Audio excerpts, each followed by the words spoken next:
We're going to transition into our next session. So let me just kind of introduce our speaker.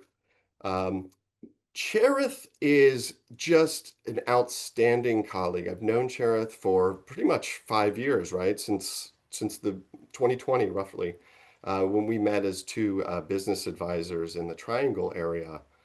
And Cherith has a rich founder background and experience in startups as a mentor and advisor within the Small Business Center Network, and also as an author of an incredible resource guide, which she can mention a little bit more about.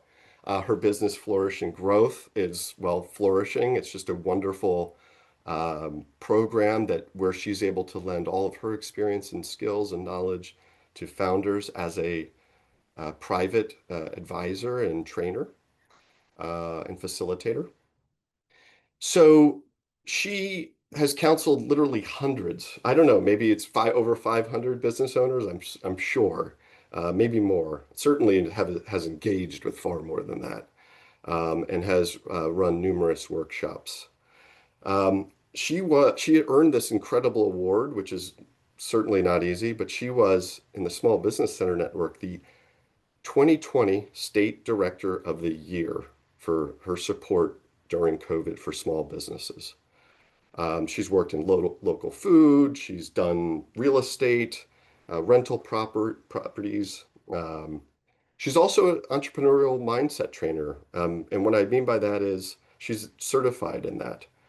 And she was also a 40 under 40 honoree for helping secure a $1 million endowment for Wake Tech, another great accolade. So Cherith is here to talk to us about how businesses, yeah, sure, they take hard work, determination, and creativity. But what if some of the methods that we've been taught are actually holding us back? So she's going to share some insights that just might change the way you think about building your business. So please join me in welcoming Cherith Roberson. Cherith? Thank you, Neil. Hello, everyone. If you can hear me, just hit that little heart reaction so I can make sure that the audio is working. Awesome. So the way that we're building businesses isn't always working. And that's a strong statement to make, but I'm going to make an argument today with you for why it's not working and what we can do about it. As Neil mentioned, I've worked with thousands of entrepreneurs, hundreds in private one-on-one counseling sessions when I ran the Small Business Center at Wake Tech, and many more in webinar and group and in-person sessions. And throughout my time working with entrepreneurs now for the last almost 10 years, I've started to see patterns emerge, things that happen that people tend to have in common, whether they're starting a Main Street bakery or a small consulting or coaching business. So when you spend that much time with people, you start to see and hear the same questions over and over again. So not only those patterns emerging around why people start businesses, but also how they start and run businesses. So I want to talk a little bit about that today before I talk about what we're doing wrong. So why do we choose entrepreneurship? In that reaction button, let me know which one of these resonate with you. These are all reasons that I've heard entrepreneurs say for starting businesses. So it's to become our own boss, right? A lot of people say they start a business to become their own boss, to make a difference in your community, to share your talents in a way that feels meaningful, to build wealth or personal legacy, and to feel like our work matters. So often, I think we turn to entrepreneurship to really feel like our work is making a difference. And in my work with founders, I found that that same thing that drives our passion, that being our own boss, also tends to drive something else. And it's a culture of feeling like we have to do it alone. I mean, we are wearing all the hats, especially when we're starting a business. And in today's world, with AI becoming more and more prominent, it's this new exciting tool, but we may be even more inclined to turning to a screen for our answers as we're trying to solve problems in our businesses. But when we take a step back and we look at business owners who we find to be successful, and when I say successful, I'm defining success as more than just my business is making money and sustainable and in the red more than, in the black more than it's in the red. I'm also defining success as a business that allows us to live and not just work to live. So when we look at what I would define as a successful entrepreneur, a successful founder, what we often see is if we look closely, at when you take a step back and look, you might just say they're doing this so well. But when you really start to dive in, you start to see the unseen hands of the people who helped them.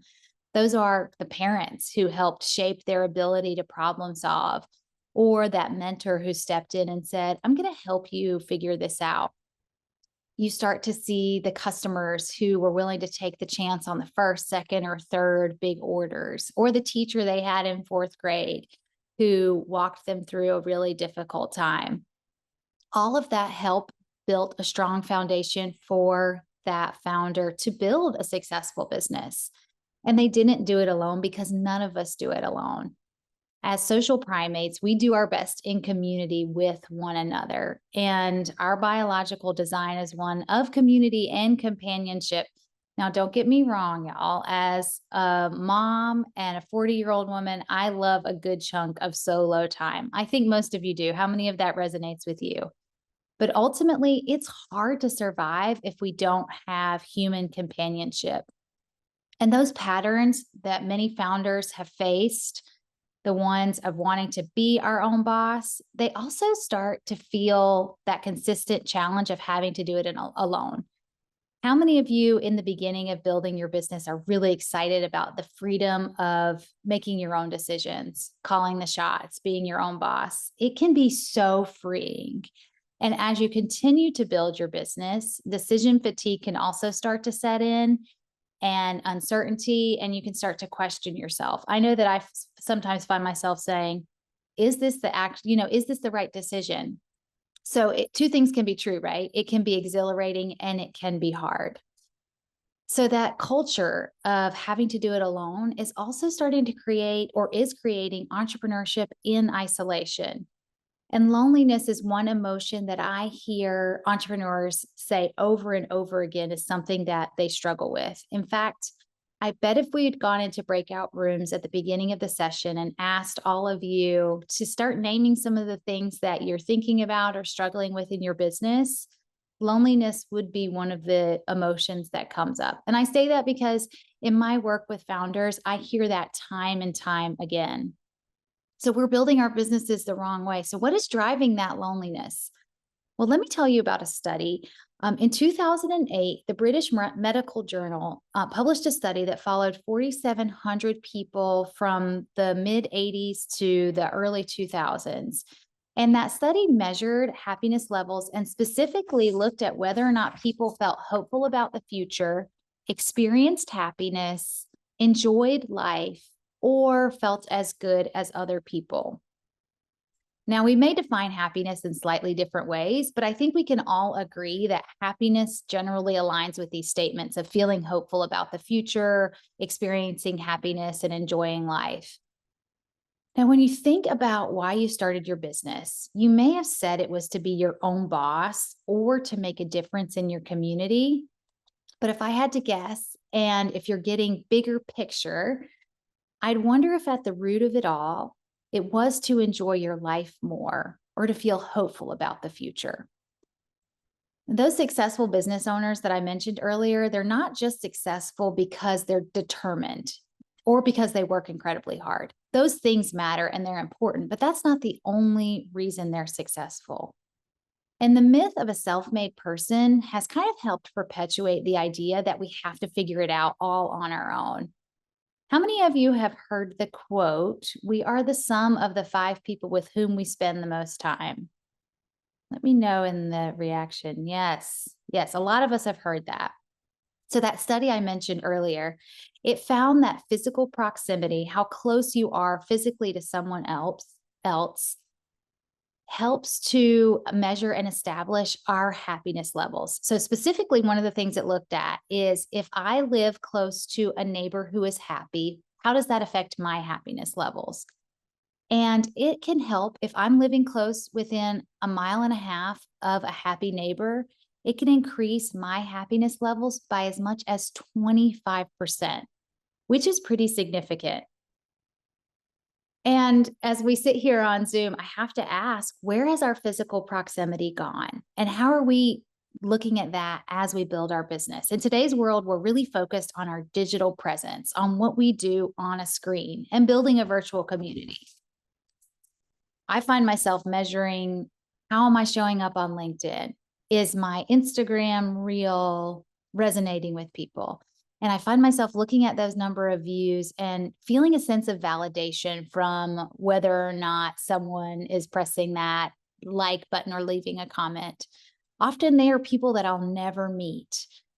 And I sit down and I say, how can I break past the algorithm today? Like, how can I stand out from the millions of other people who are also online? So that study happened before the digital world that we find ourselves living in today, because the internet was a lot different in 2008 than it is here in 2025. We didn't have social media the way that we do today. So what if instead of being focused on breaking the algorithm, we focused on building our business in our real life communities? What if we looked at our business supporters and said, whether those are mentors or customers, advisors, or staff, I'm going to choose to intentionally do business with the people who have hope for the future, who experience happiness, and who I can tell feel as good as other people. What if we started to put those same happy people in our customer funnels, really focused on having them on our advisory boards or ask them to be our mentors, and made sure that we were in networking groups with those other people? What if for the next 12 months, we committed to building a network of the very strongest people who not only want to support our businesses, but also feel a sense of hopefulness about the future? The people who are fighting to enjoy the life they have, who are working hard to do that, and the people who are every day investing in their happiness. If we do that, what might shift for our businesses? Now, I know this sounds simple, but sometimes I think the most simple solutions are also the most radical. Zoom out with me for just a minute. And if we get big picture and we think about why we are building our businesses, those ideas of being our own boss or being fulfilled, they're rooted in this bigger idea of enjoying our lives more and feeling hopeful about tomorrow.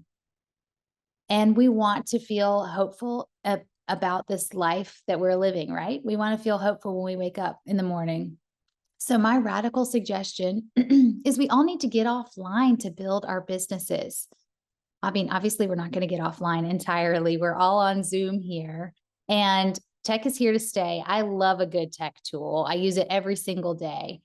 So we're good with tech, but why are we spending 70 or 80% of our time on tech to build our businesses when we live in such rich communities? So what if we get offline a little bit more? I want us to feel hopeful about building our businesses and surrounded by people who are also excited about that. So let's focus on intentionally building our business support teams and our customers, and doing that really selectively.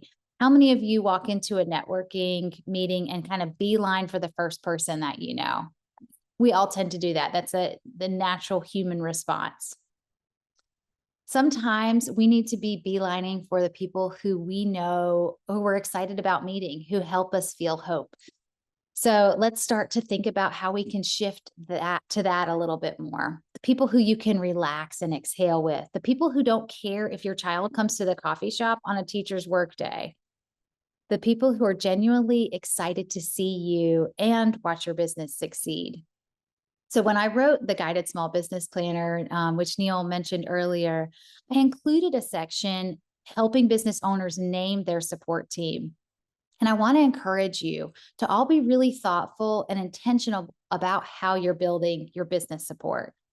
Just because you know that person at the event doesn't mean you have to make a beeline for them.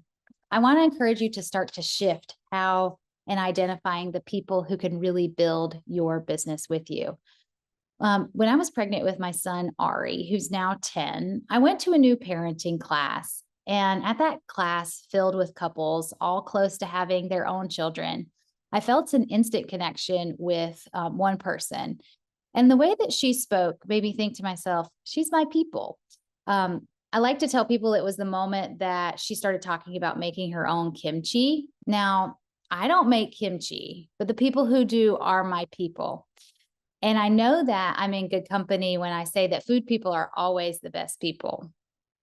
So I started building a friendship with this woman, and we just had our 10-year friend anniversary. She's actually on this call today. That same friend is part of the reason that I know Neil.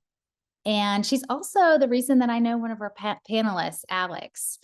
That strong connection has allowed us to really show up for each other in times of stress, on trips. And I always leave our time together feeling like a better version of myself.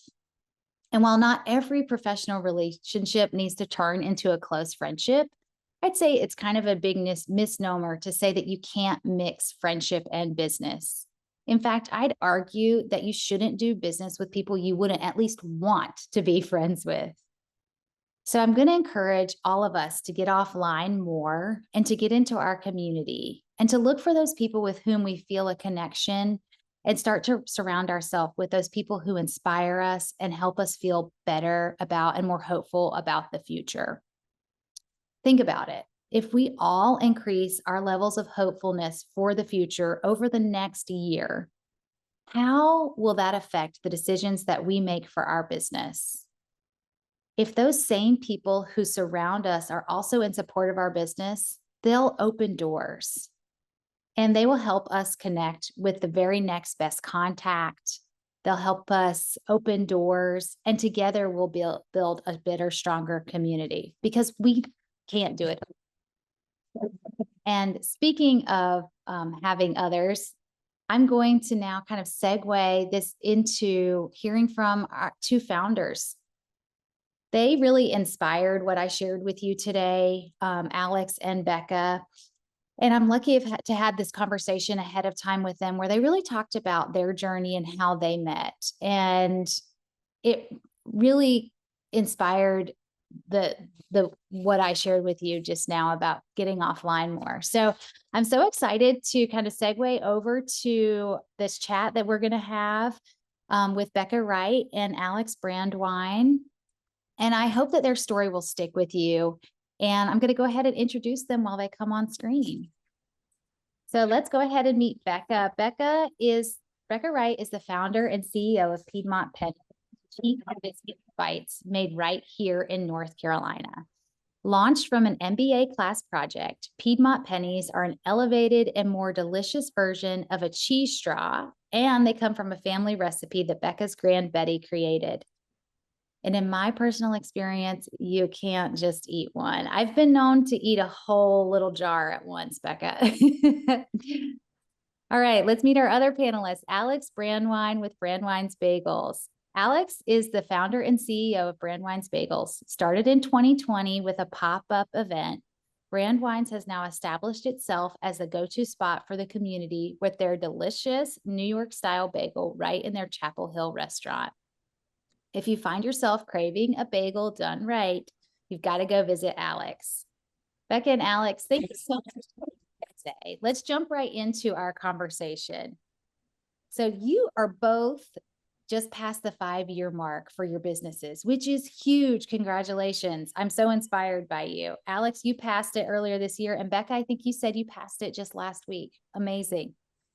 So this panel is somewhat unique because we have two powerhouse founders who also happen to be friends. And you two have an interesting story of how your relationship came to be. So you met when you were both MBA students at UNC's Keenan Flagler Business School. Alex, can you tell us how you met Becca? Sure. First, I just want to say thank you so much for having me and us here. Cherith and Neil have been you've all been so supportive since the beginning. So really, really happy and honored to be even up here. So thank you. Um, Becca and I met right when Becca got to business school at an entrepreneurship event. Talk about beelining. Becca beelined towards me with excitement, this shared enthusiasm for creating something special. And our first interaction came when, after Becca visited our first pop-up, and she wrote me the longest email. It was incredible. It had thoughtful feedback, direct feedback, challenging feedback, ideas, specifics, like exactly where we could get different things. I think there were even links in there of where I could go buy certain things to improve our pop-ups. And it was a startling moment. And when I think back to it, you sort of can go either way on how to receive something like that from someone you just met. And I loved it. I thought it was incredible. The idea that someone would not only meet me at where I was, but challenge me to take one step higher. That's what Becca has done since the moment I met her and has continued to do to this day. And I feel really lucky to know her, call her a friend, someone that constantly inspires me every single day. Awesome. Thanks for sharing that, Alex. So, Becca, you went to this event and you decided to go back and write an email. I'm curious, not everyone would be willing to send an email like that. In fact, a lot of people might think about doing it, but not actually sit down and do it. So, can you walk us through that decision and why you decided to send Alex that email? Yes, and I want to echo Alex. Thank y'all for having us, and I'm excited to share our story. Alex is someone that I've admired since the moment I met him. So it's his hustle and his kindness and his authenticity that if you've ever stepped foot at Brandwein's Bagels or you follow them on social media, you can feel it through their social media page. You can feel it the second you walk into Brandwein's because he's trained his whole team behind his ethos as well. Building a business is very lonely. And I think I saw that and heard about that on entrepreneurial podcasts through our entrepreneurial venture capital club at Keenan Flagler. So I admired Alex and his hustle. And the second I saw an opportunity that I could help or I could just help him make his experience even better, I was like, okay, it's just an email. Like, what's the worst that can happen? That he delete it, that he won't look at it, that he may take it the wrong way. But I knew he wouldn't because I knew Alex's heart just from the few interactions I had with him. So I could kind of read that he could handle, constructive criticism, but I also was really eager to learn from him. So to be completely honest, like Alex is such a great business person and he really like properly brings together love of people and like the love of business and the product that he makes. And he really blends his passion where there's an unmet need in Chapel Hill, which is in the bagel space. And so for me, if it comes from love, I think that feedback is a gift. And so that's that's the best way to make connection. And like you mentioned earlier, Cherith, it's important to get offline. So that led into a coffee chat, which led into a friendship, which now is voice memos daily from Charlotte to Chapel Hill, talking about small business endeavors and the ups and downs of our jobs. So if it comes from love, I think feedback is a gift. Oh, I love that. I'm writing that down. Feedback is a gift if it comes from love, feedback is a gift. That's so good. Um, Entrepreneurs get a lot of feedback, Alex, and we've talked about this. I've noticed that when you start a business, everyone becomes a bit of a startup expert, at least in my personal experience. But Alex, you not only accepted Becca's suggestions, but it bloomed into a friendship. So what made you decide to act on that feedback that you got from Becca, but also how do you act on other feedback? I mean, Becca said it felt like love. I mean, someone that went to that length, to that detail, like you said, someone goes out of their day. Anyone can just walk by, see an event, have multiple thoughts, and just go on with their life. Any sort of feedback that you get, whether it comes so caringly from Becca or anyone that takes the time to give you feedback, there's care wrapped in there. There's something wrapped in there, whether it's hurtful, whether it's positive, whether it's uplifting. There's some truth out there and something I want to explore. And for me, I've always thought, to know what's knowable, be really curious. And this is a scary thing we're about to embark on, and currently embarking on. And if there's someone out there that has a thought or an idea that can make us better, or I can think about it ahead of time, I want to do it. There's so many unknowns that come up anyway during the day. And so if someone's got your back, just to point you in the right direction, really try to take it all with love and curiosity, that they may be helping you at the end of the day. And so that's how I try to always approach it. That's great. Thank you. So you two have built a strong friendship. I love that you're sending voice memos back and forth on a daily basis. And the foundation of that sounds like it was built on your willingness to share and receive feedback. So speaking of feedback, even though you don't have any investors, Becca, you do have an advisory board you've talked about that you lean on for your business. And what does that look like for you? Yeah, so some people are familiar with a board of advisors or board of directors, which may be investors in the company that you go to perhaps monthly or quarterly. You bring them all together and you align on your goals, your progress, and it's a group to keep you accountable. Some have voting power.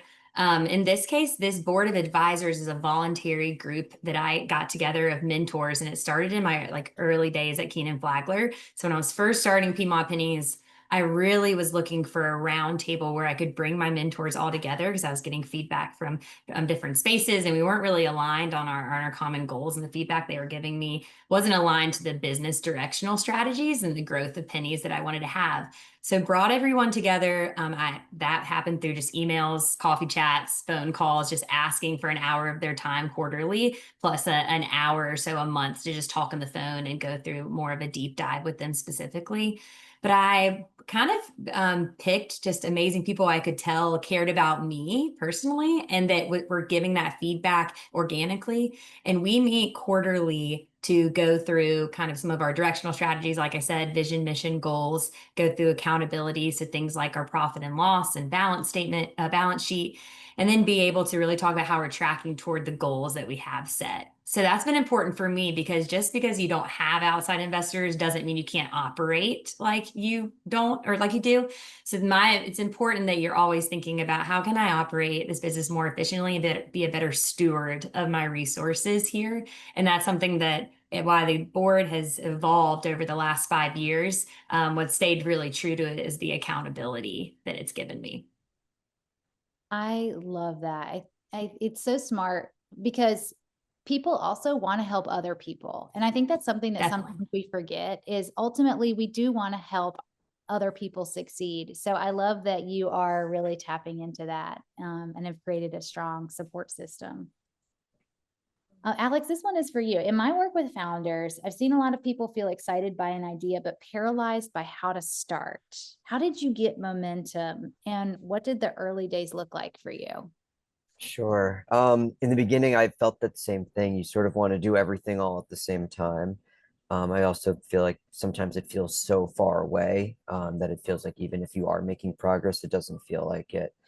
A couple things helped me. One is just really enjoying the early victories, little wins, little things. Even if you just sent an email that day, like that's something. You created a list of contacts that you even want to be sending an email to that day. That's progress. Start adding up, and it stops feeling so big. That sort of expanded for me. I ended up creating a start to finish list, and I spent the day writing out every single thing I could possibly think of from this moment that I was currently at to literally opening the door and saying, like, we're open.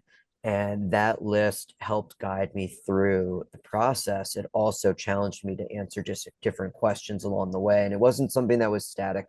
I was constantly adding to it, constantly deleting it. I was still learning, but it gave me a roadmap. And that was incredibly helpful as I started to navigate this early on. Oh, I love a good list. That's great. I could only imagine what that looked like on a day-to-day basis.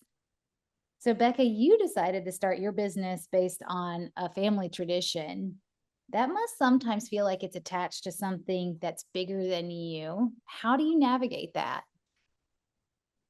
Yeah, it's a loaded question, Cherith. I navigate it differently depending on the day. Early, it was super hard. I think the first few years, I was trying to define what is my business's brand versus my brand personally. And Alex can tell you sometimes they're one and the same, and sometimes they're not. And I think as the business grows and evolves, it's kind of like your baby. You're figuring out its new development stage, what it needs, what it should and should not be. And but as a founder, you're sometimes a one-man show, especially when you're getting started. So you're wearing these different hats all the time. And part of my core of Piedmont Pennies was doing a lot of building behind and like showing behind the scenes and building in public. So like Alex was starting with his pop-ups and then being able to outfit his own commercial space and being able to do the catering. We're able to really see behind the scenes of what's going on in the bagel shop, which makes us feel a part of it. But sometimes it's weird to figure out where is the line of how much of my family I show? Where is the line of how much I talk about finances or problems we're having or chaotic things that have happened in the last 5 years? So it's really a fine line to watch. But I think really how I've navigated it is like three ways. One is really defining, and Alex had helped me be accountable to this when I saw some of his SOPs for his hiring, standard operating procedures for how he hires. Really defining your business's directional strategies, like I said. So mission, vision, and goals. So that is going to be different than your personal brand, but define it for your company and you'll feel so good having it out on paper. And again, it will evolve. The second thing is being able to create separation between you and your business. Easier said than done. I'm laughing at that because Alex and I are still not very good at that, but we're getting better. Finding other hobbies and other people that don't know anything about your business and making sure you're spending time with them and still remembering who you are outside of the business. And for me, I'm a Christian. And so for me, it's also understanding that my work is not my worth and that I'm just a steward of my business, of what God has given me. And that's really important to me. And it might look different for different people on what motivates them and what they believe in. But for me, that really helps me show up at work, knowing that I'm not just how my business performs today or the amount of sales we get or the customer feedback, because it can be a very tough day-to-day life if that's how you define your worth. So that's three ways that I like to think about it and how I try to create some separation, but also an organic relationship between my brand and my grandmother's recipe versus my life and my day to day. Oh, that's so powerful. It's something that I've talked to a lot of founders about, separating our value from our worth. I mean, our productivity, like our output. And so, yeah, thanks for sharing some of how you do that. That's great. Alex, where's my question here? I had it in front of me, but then I got distracted. No, you're good. It's Um, funny though, like Becca makes such an interesting point about, brand versus your personal self. And I'd say the two for me actually are a bit more aligned. It helps me work on brand wines when it aligns to the type of person that I want to be and the company type of company that I want to build. And so I do feel like there's a lot of alignment there. Not to say that you know, it's not my worth and that the company is its own thing, right? And there's a lot of different people that make an impact on that. But I love that, coming up with mission, value, and core value and vision statements that align with what I believe in, helps me or excites me to continue to work on what we're doing. If those felt in contrast, I think it'd be really challenging to keep showing up every day. Absolutely. When I wrote the Guided Small Business Planner, the first part of it is focused on who I am as an individual, so that when I write those vision, mission, and goals as a business owner, I can make sure they're complementing and not competing with each other. That's Yeah. so Yeah. important. It's Otherwise, you're funny. making decisions for your business and then something happens and you're in conflict. Right. Exactly. And for me, I'll be the first to say, like when I heard about mission, vision, core values, and again and again and again, I I was someone that was against it. I've had such experiences at other companies that felt like those weren't in alignment or they didn't guide how companies operated on a day-to-day basis. But as at least our company's grown, those are the things that have been able to align us, allowed us to hire clearly, allowed us to problem solve when we need to make a tough call.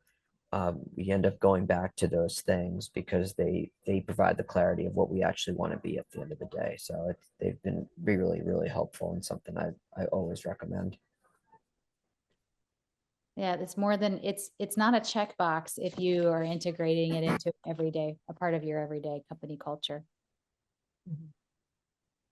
So this is a question for both of you. Alex, can you go first? Like Sure. every founder, I'm sure you've had a lot of ideas for starting a business. You may even still have a lot of ideas in the midst of running your current business.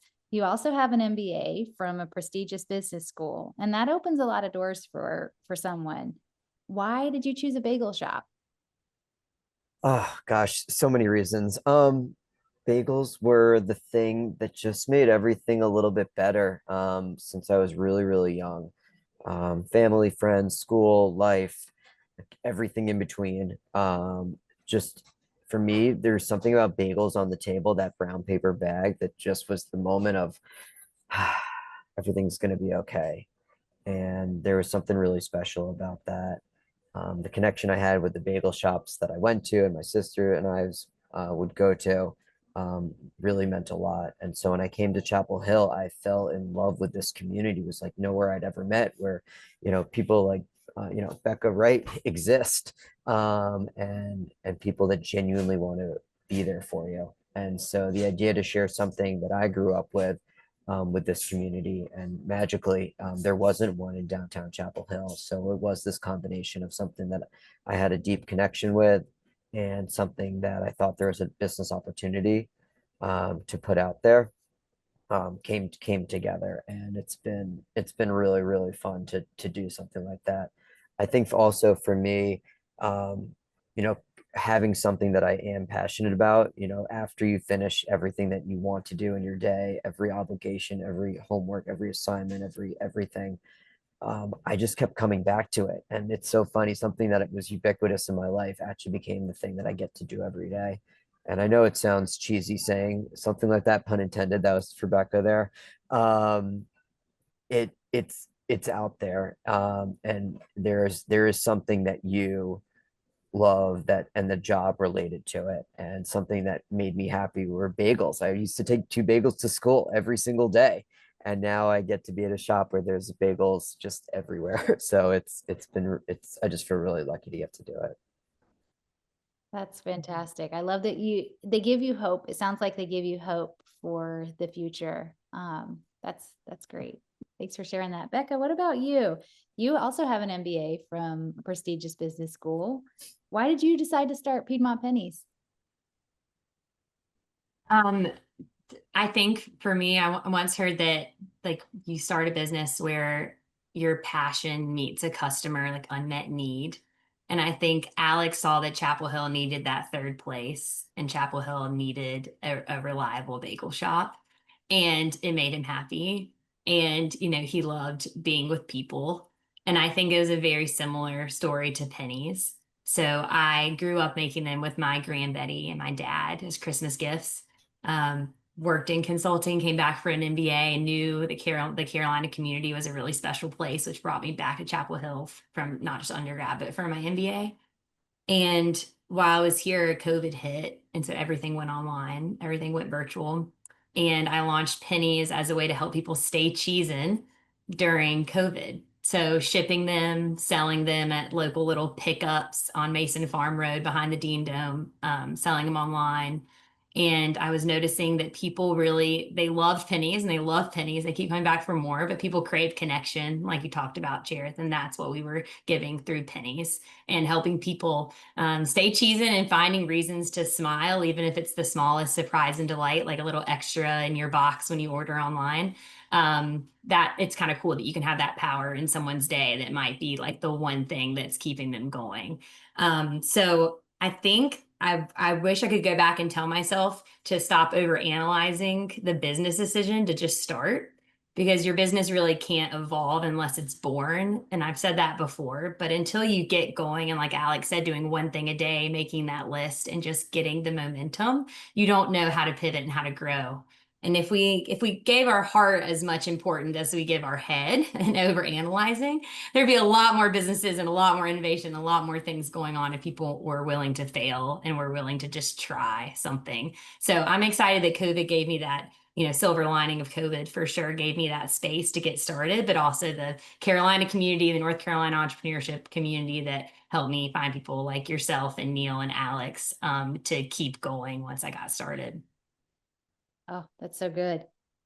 Thank you for answering that question. So I have some rapid fire questions for you to kind of end our conversation. And I didn't send these to you all ahead of time. So I can't wait to hear what some of your answers are. So, okay, the first one, Alex, I'm going to start with you and then I'll go to Becca.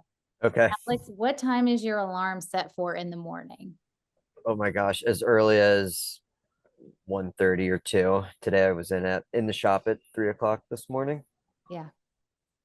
I figured it was going to be early. You do have a bakery. What about you, Becca? I think mine was at 6:30 and then I think I snoozed it to 7. But it depends on the day. It's not a bake day for me, but yeah, Alex is the early bird. He definitely is, especially with his voice memos. I love it. Okay, so what is the weirdest way that you or one of your customers have eaten one of your bagels, Alex? Ooh, I've seen it reversed. So they've cut the bagel and then flipped it up inside out, if you will, and made a sandwich that way. And like specifically asked that we did it that way. And they've say they want it like you can ask for it to be scooped out. And they've asked to actually save the innards. And that's not, we get that a few times where they like, can we just get the inside like in a little container? That's always a fun request. That's funny. What about you, Becca? What's the weirdest way that you or one of your customers have eaten Piedmont pennies?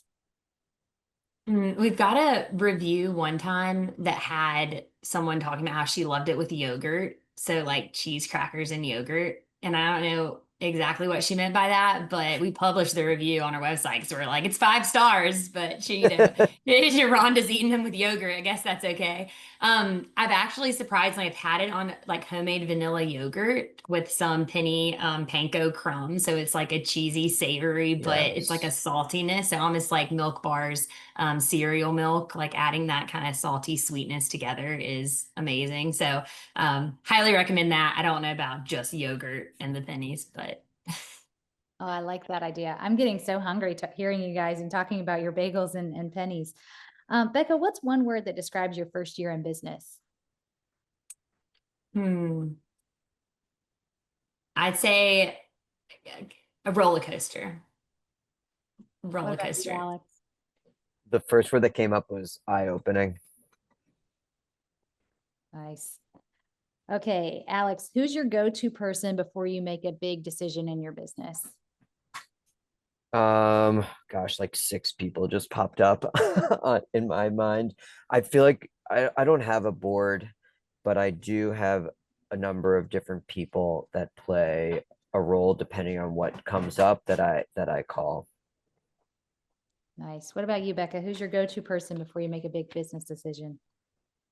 Definitely my husband, Copel, who we met freshman year at Chapel Hill. And so he knows me inside and out and also knows my business and knows he was one of the big encouragers to get started in the company. So I do a lot of late night talking sessions with him on what should we do about this and that. Nice. Okay, what is a business tool or app that you can't live without, Alex? Ooh. Gosh, I'm an Excel. I love Excel. Yes. Give me Excel. It does everything. Indeed, it does. I love a good spreadsheet. What about you, Becca? I probably would say Google Drive, just from everything from uploading photos to SOPs, documents, POs, things like that. Probably Google Drive and my Shopify store. Yes. Okay. You both started your business in 2020. Becca, what's one piece of advice you give your 2020 self? Ooh. I would tell myself that like fear is a normal part of the process and just to keep doing one thing a day, keep moving forward and you'll start seeing the gains. Yes. What about you, Alex? Trust the vision and like mission of what your company is doing. Each day can feel like its own little battle, and you can sort of get swayed by what's happening in that moment. But if you pull back and trust what matters and what you stand for, the rest will take care of itself. Okay, this one is a little personal. What's one pet peeve that you have, Alex? Pet peeve. I'm a fast walker. I move fast. So maybe it's the New Yorker in me. So I think it's the speed. I'm a get out of the way kind of person. Heard. Don't walk slow in front of Alex. What about you, Becca? Becca smile. I think when people meet early in the morning and they don't have, or there's not coffee at the morning meeting or like light snacks, from being from the South, they're big on like always having food at every get together. So you need to get Brandweins catered. You need to have some snacky offerings because people can't think straight if they're hungry. Oh, so true. So true. Okay, this is our last question for you both. Thank you so much for sharing your business journey, a little bit of your business journeys with us. Can you tell us where we can find and support your business? Alex, I'll let you go first. Sure. We're located in downtown Chapel Hill. We've got a 7-day-a-week bagel shop from 6:30 to 2:30. And then we've got a ever-expanding catering business that sort of provides to the broader area that does everything bagels and beyond. So we're available online at brandweinsbagels.com. Can always shoot me a note. And if I can ever be helpful beyond just what our offerings, please, please, please don't hesitate to reach out to me too. Awesome. Thank you. What about you, Becca? Where can we find you and support your business? You can find us at piedmontpennies.com. We ship directly to all over the US. You can also find us in about 400 specialty stores. So Weaver Street Market is a big one in the Chapel Hill, Raleigh area, Reed's Fine Foods in Charlotte. And you can find us at Piedmont Pennies online on social media as well. Do you recommend any stores for us? Awesome. Thank you both. And, it's the holiday season. Holiday season is starting. So I think both of you have some great offerings for folks who are thinking about hosting parties, giving away teacher gifts, all of that. So thank you both for sharing your story and walking us through a little bit about how you've grown your business. And congratulations again on making it to that 5-year mark. That's remarkable.